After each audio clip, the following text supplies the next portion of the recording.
দেশের চাকরিজীবীরা নানান সরকারি সুযোগ সুবিধা ভোগ করেন। নির্ধারিত বাসাবাড়ি, গাড়ি, কাজের লোক, রেশন কার্ড, সন্তানদের জন্য শিক্ষায় কোটা, চিকিৎসায় ভর্তুকি এবং অবসরের পর পেনশন, গ্র্যাচুইটি পান। কিন্তু এসব সুযোগ সুবিধা ভোগ করার পরও অনেকেই দুর্নীতি, লুটপাট ও অনৈতিক কাজের মাধ্যমে রাষ্ট্রের সম্পদ ধ্বংস করছেন। অন্যদিকে প্রবাসী রেমিটেন্স যোদ্ধারা বছরের পর বছর প্রিয়জনদের থেকে দূরে থেকে বিদেশের মাটিতে ঘাম ঝরিয়ে অর্থ উপার্জন করেন। তাদের পাঠানো রেমিটেন্সে দেশ চলে, বৈদেশিক মুদ্রার রিজার্ভ শক্তিশালী হয়, কিন্তু তারাই রাষ্ট্রের সুযোগ সুবিধা থেকে বঞ্চিত। যারা দশকের পর দশক ধরে দেশের বাইরে কঠোর পরিশ্রম করছেন এবং অর্জিত সবকিছু দেশে বিনিয়োগ করছেন, তারা একটি প্রশ্ন তোলেন: যদি আমরা দেশে ফিরে স্থায়ী হতে চাই, রাষ্ট্র আমাদের জন্য কি ব্যবস্থা করেছে? আমাদের ভবিষ্যৎ কি সুরক্ষিত? এই প্রশ্নটি কোটি প্রবাসীর মনের আর্তি, কিন্তু রাষ্ট্র কি তাদের প্রশ্নের জবাব দিচ্ছে? প্রায় 1.5 কোটি প্রবাসী রেমিটেন্স পাঠিয়ে দেশের অর্থনীতির জন্য অব্যাহতভাবে কাজ করে চলছেন। তাদের পাঠানো অর্থ দেশের জিডিপির 7 থেকে 8% বেশি। প্রবাসীদের কষ্টার্জিত অর্থ গ্রামীণ অর্থনীতির উন্নয়ন, দরিদ্র পরিবারের জীবনমান উন্নয়ন এবং ছোট ব্যবসার প্রসারে সরাসরি ভূমিকা রাখে। বৈদেশিক বাণিজ্যের জন্য সবচেয়ে বড় ভরসা এই রেমিটেন্স, যা দেশের অর্থনীতি স্থিতিশীলতার জন্য অপরিহার্য।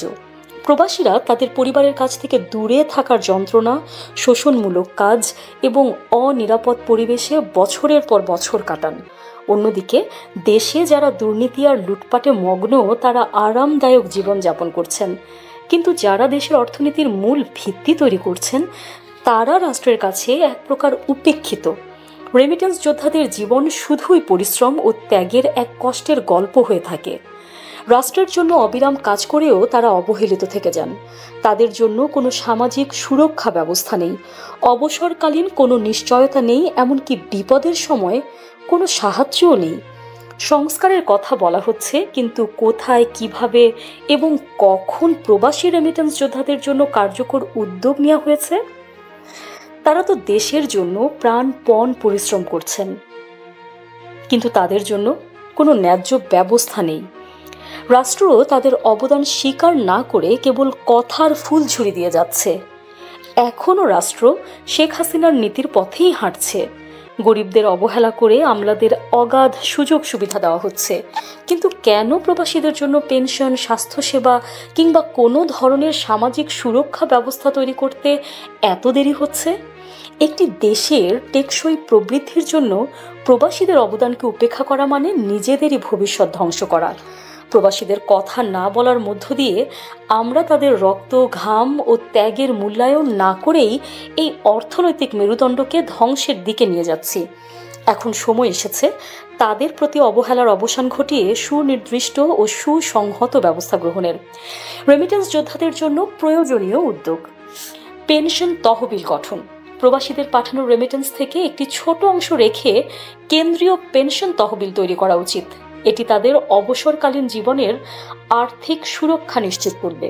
পাশাপাশি বাংলাদেশের সর্বজনীন পেনশন স্কিমে প্রবাসীদের বৈদেশিক মুদ্রায় অংশগ্রহণের সুযোগ তৈরি করা দরকার, যা তাদের ভবিষ্যৎ আর্থিক স্থিতিশীলতা নিশ্চিত করবে। বিনিয়োগে সহায়তা। প্রবাসীদের সঞ্চিত অর্থ সহজে বিনিয়োগের জন্য একটি স্বচ্ছ এবং নিরাপদ ব্যবস্থা গড়ে তোলা প্রয়োজন। দেশে বিনিয়োগকারীদের জন্য কর ছাড় এবং বিশেষ প্রণোদনা দেওয়ার মাধ্যমে তাদের অর্থনৈতিক ভূমিকা আরও জোরদার করা যেতে পারে। স্বাস্থ্য ও বীমা সেবা।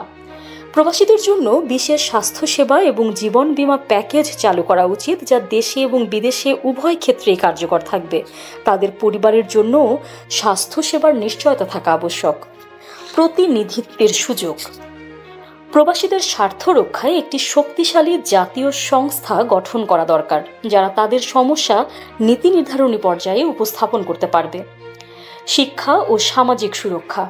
প্রবাসী সন্তানদের জন্য দেশে বিশেষ শিক্ষার সুযোগ এবং বৃত্তির ব্যবস্থা করা উচিত। তাদের পরিবারের জন্য সুরক্ষিত এবং সহজলভ্য সামাজিক সুবিধা চালু করা সময়ের দাবি। প্রবাসীরা কোনো করুণার আবেদন করছেন না। তাদের শ্রম, ত্যাগ ও মেধার বিনিময়ে যে অর্থনীতির চাকা সচল থাকে, তার যথাযোগ্য মর্যাদা ও সুরক্ষা দেয়া রাষ্ট্রের নৈতিক কর্তব্য।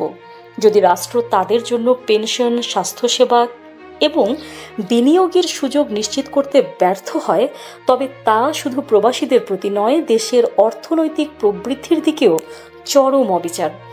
প্রবাসীদের প্রতি উদাসীনতা শুধু তাদের জন্য নয়, দেশের সার্বিক অগ্রগতি এবং ভবিষ্যৎ নিরাপত্তার জন্য মারাত্মক হুমকি।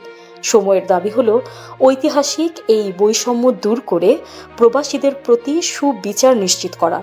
প্রবাসীদের প্রতি ন্যায্য অধিকার এবং সম্মান প্রদান কেবল রাষ্ট্রের কর্তব্য নয়, বরং একটি সমৃদ্ধ ও আত্মনির্ভরশীল জাতি গঠনের জন্য অপরিহার্য পদক্ষেপ। রাষ্ট্রীয় দায়িত্ব পালনের এই সুযোগ হারালে এর দীর্ঘমেয়াদী প্রভাব হবে ভয়াবহ। এখনই সময় প্রবাসীদের ত্যাগ এবং পরিশ্রমের যথাযথ মূল্যায়ন করার। নিউজ ডেস্ক, সংযুক্ত।